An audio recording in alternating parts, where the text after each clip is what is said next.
अस्सलामु अलैकुम व रहमतुल्लाहि व बरकातुहु। नहमदुहु व नुसल्ली अला रसूलिहिल करीम वस्सलातु वस्सलामु अला सय्यदिल अशरफिल खातमिन नबिय्यीन व अला आलिहि व अस्हाबिहि व बारिक व सल्लिम तस्लीमा। फ़ौज़ु बिल्लाहि मिनश शैतानिर रजीम। बिस्मिल्लाहिर रहमानिर रहीम। इन्नल्लाह व मलाइकतहु युसल्लूना अलन नबी या अय्युहल्लज़ीना आमनू सल्लु अलैहि वसल्लिमू तस्लीमा। अल्लाहुम्मा सल्लि अला मुहम्मद व अला आलि मुहम्मद कमा सल्लैता अला इब्राहीम व अला आलि इब्राहीम इन्नका हमीदुम मजीद।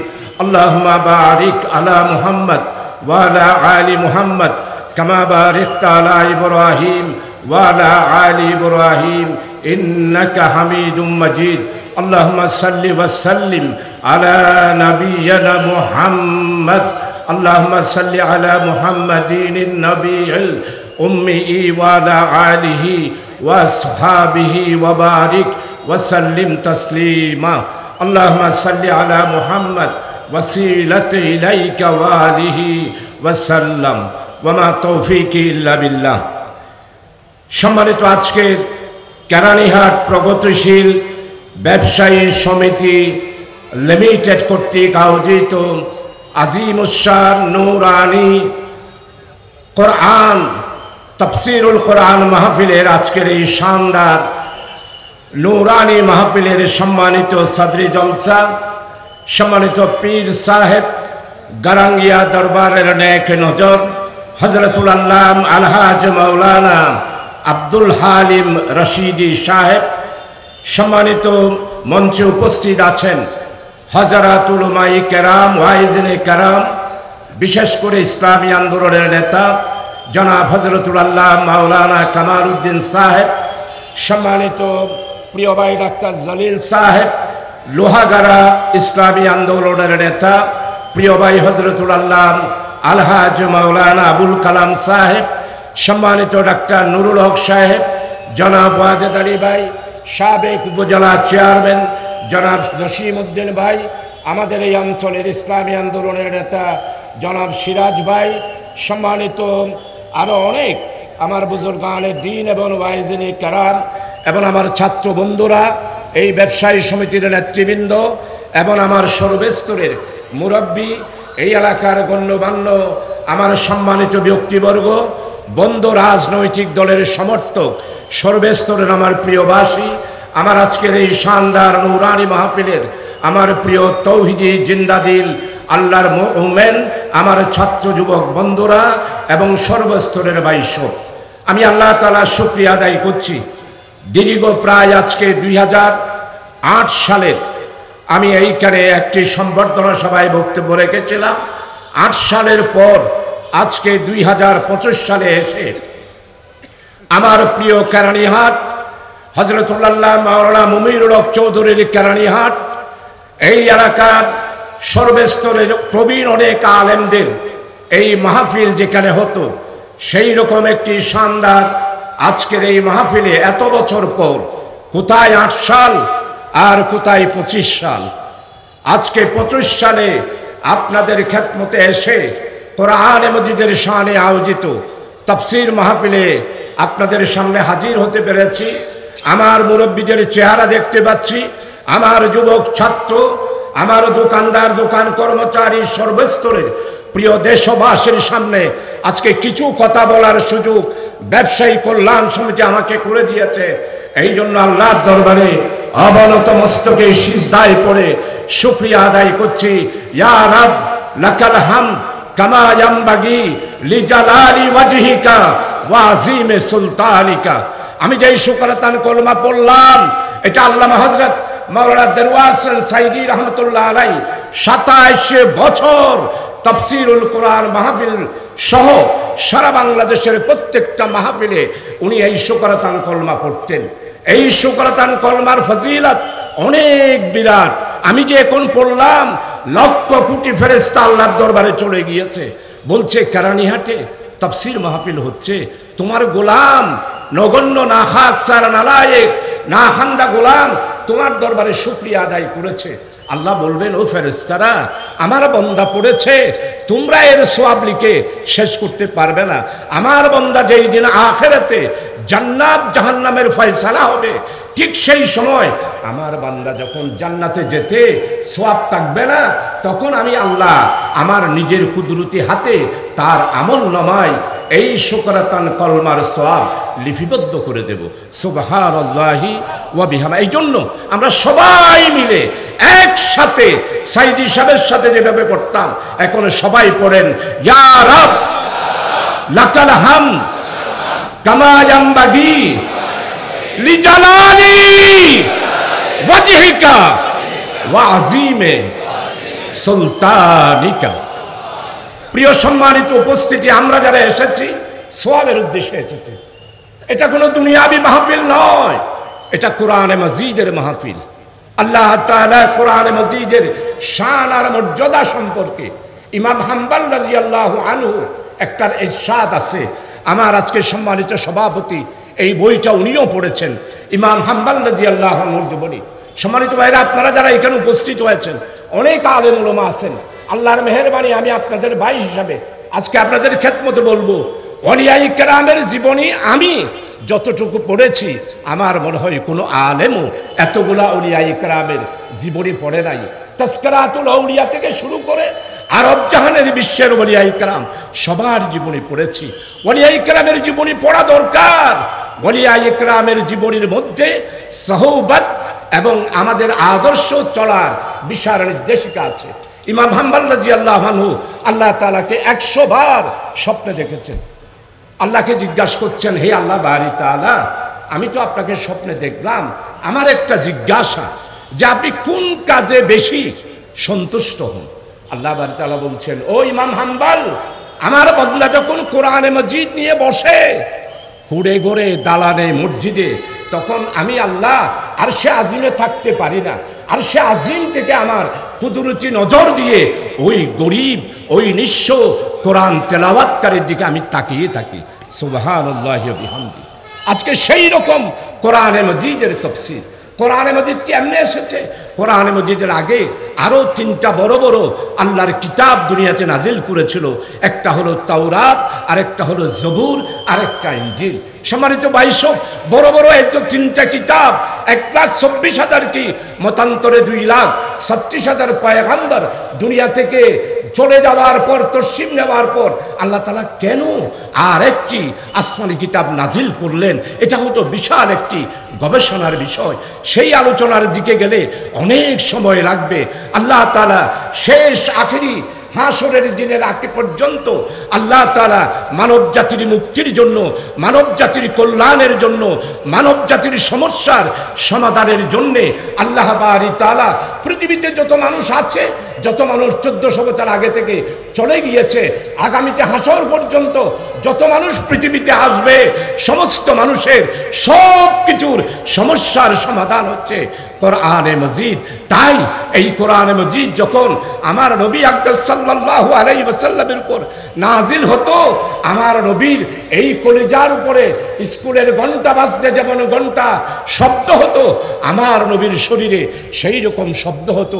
আমার নবী ইরশাদ করেছেন, কোরআনে মাজিদ নিয়ে জিবরাইল যখন আসতো, আমি এমন ভাবে চাপ অনুভব করতাম, মনে হতো আমার রূহ চলে যাবে। সম্মানিত ভাই, সব এই জন্য সূরা মুদ্দাসসির, সূরা মুজাম্মিল, সূরা আলাক সমস্ত কিছু নাজিলের সময় নাজিলের বর্ণনা এসেছেন। এই জন্য তাফসীরকারগণ বলছেন, আমরা তো মনে করি কোরআনে মাজিদ তেলাওয়াত করতেছি। না, কোরআনে মাজিদের 4টে স্তর। একটা হলো তেলাওয়াত, আরেকটা হলো অর্থসহ পড়া, আরেকটা হলো অধ্যয়ন করা, আরেকটা হলো তাফসীর করা।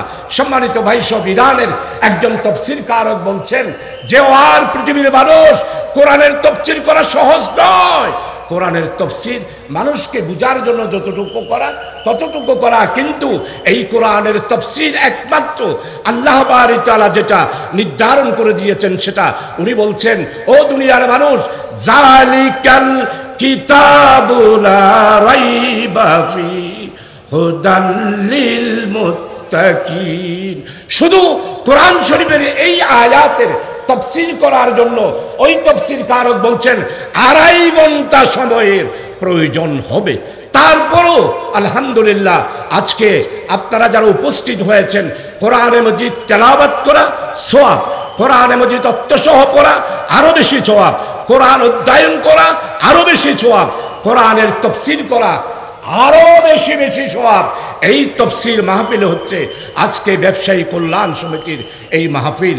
তাই সম্মানিত ভাইসব ওলামায়ে কেরাম ইনশাআল্লাহ আজিজ আপনাদের সামনে বয়ান করবে। আমি শুধু আমার একটা বেদনার কথা আপনাদের বলছি। আজকে আমাদের মুসলমানদের, আমরা সবাই নামাজ পড়ি, আমরা সবাই তেলাওয়াত করি, আমরা ইসলামকে ভালোবাসি, মুসলমান হিসেবে পরিচয় দিই। আল্লাহ তাআলা কোরআনে মজিদে বলছেন বিসমিল্লাহির রহমানির রহিম ইন্নাস সালাতা তানহা আনিল ফাহশাই ওয়াল মুনকার।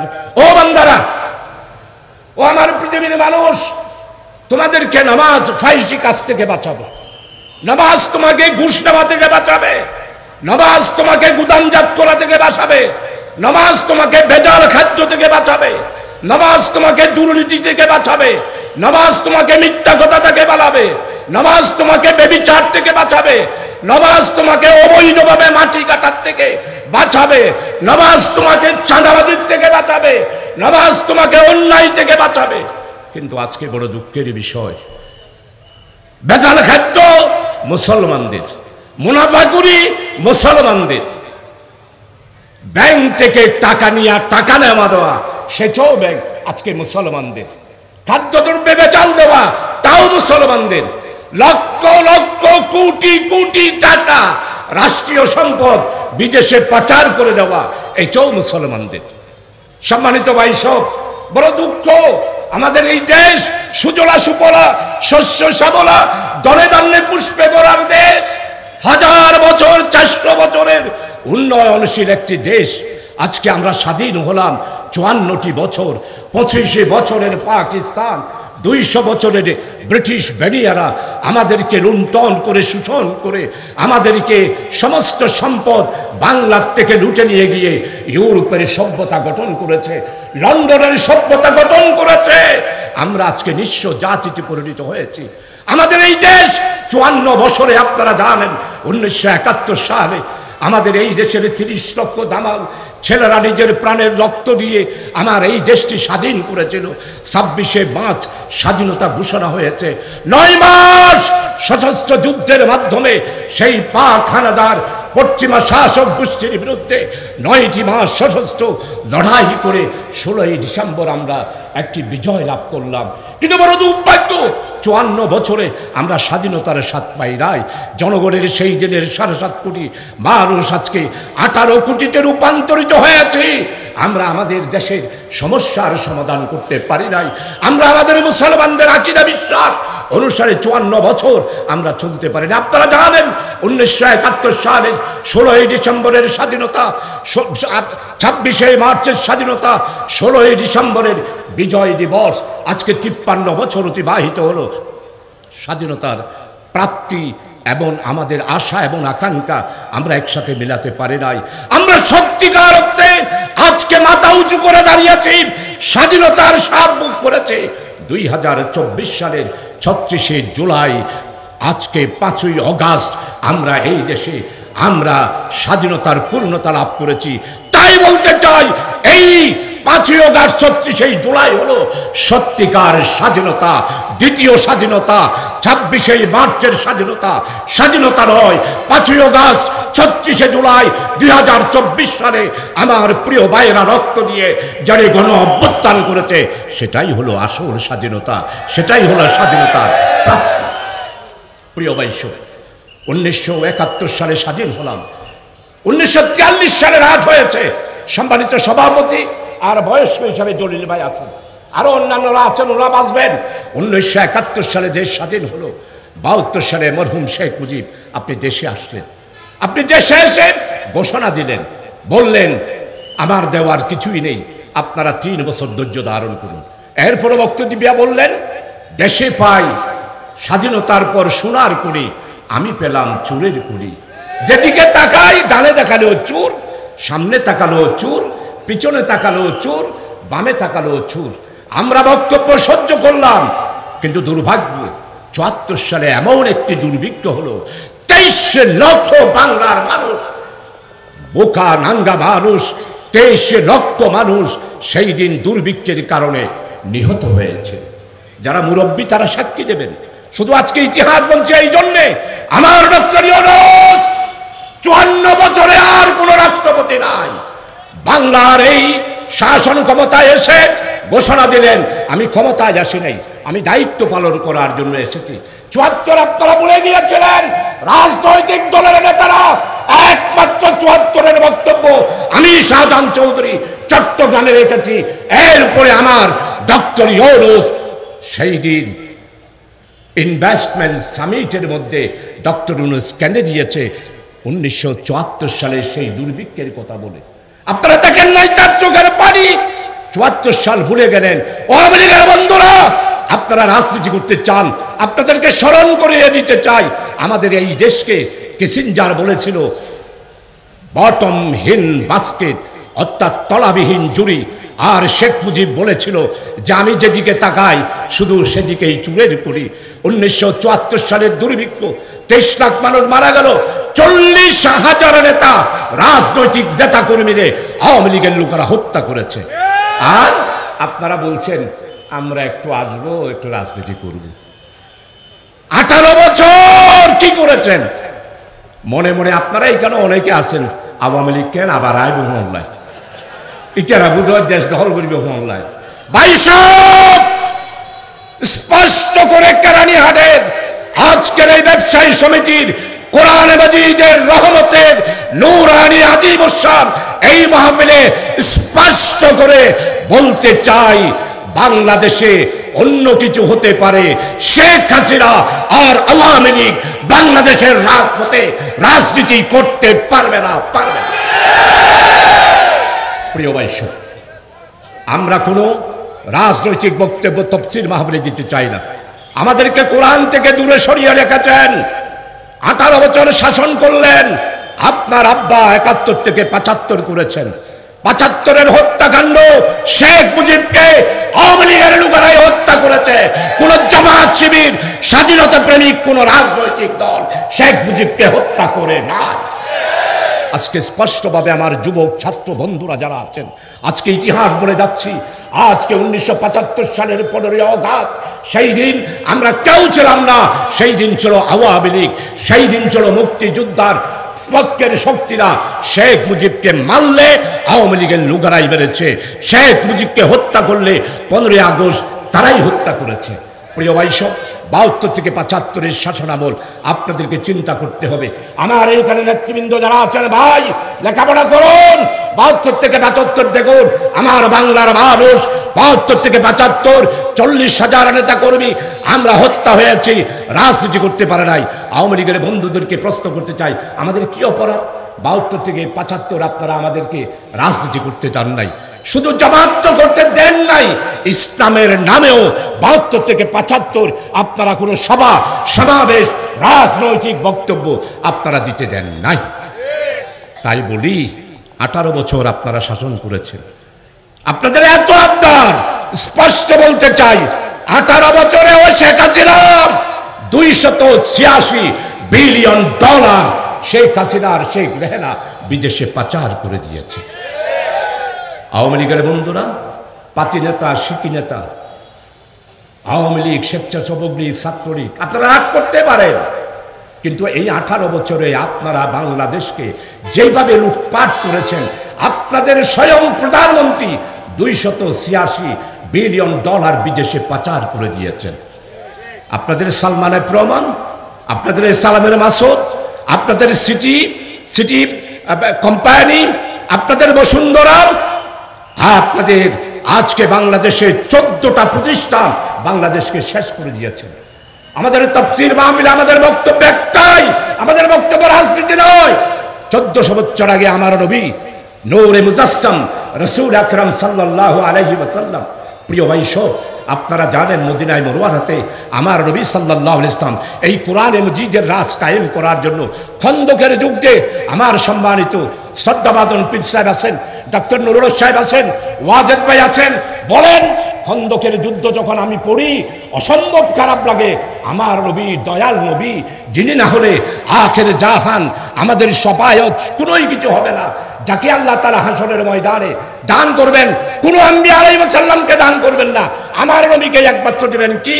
ইন্না আ'তাইনা কাল কাউসার। ও নবী, আপনাকে আমি হাসরের ময়দানে আমার উম্মতদেরকে আপনার উম্মতদেরকে হাসরের ময়দানে জান্নাতের আওয়ার আগে যখন পিপাসার্ত হবে, ওই পিপাসার্ত উম্মতদেরকে পানি পান করার জন্য আমি কাউসার দান করব। ইন্না আ'তাইনা কাল কাউসার। কোন নবী পাবে না, আদম আলাইহিস সালাম পাবে না, আমরা সবাই যাকে তাকে সেই দিন সেখানে পানি পান করতে যাব।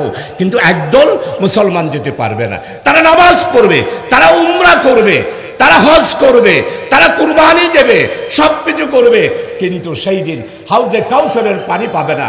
তারা আসবে পানি পান করার জন্য, ফেরেশতারা আটকায়া রেখে দেবে। আমার নবী হাউজে কাউসারের উপর থেকে ডাক দেবে, ও ফেরেশতারা, ওরা তো নামাজ পড়েছে, কপাল জগজগ করতেছে, ওরা তো আমার মুসলমান উম্মত, তাদেরকে ছেড়ে দাও। তখন ফেরেশতারা বলবে, ও নবী, আপনি দুনিয়ার থেকে আসার পর আপনার ইসলামকে এরা কি করেছে জানেন?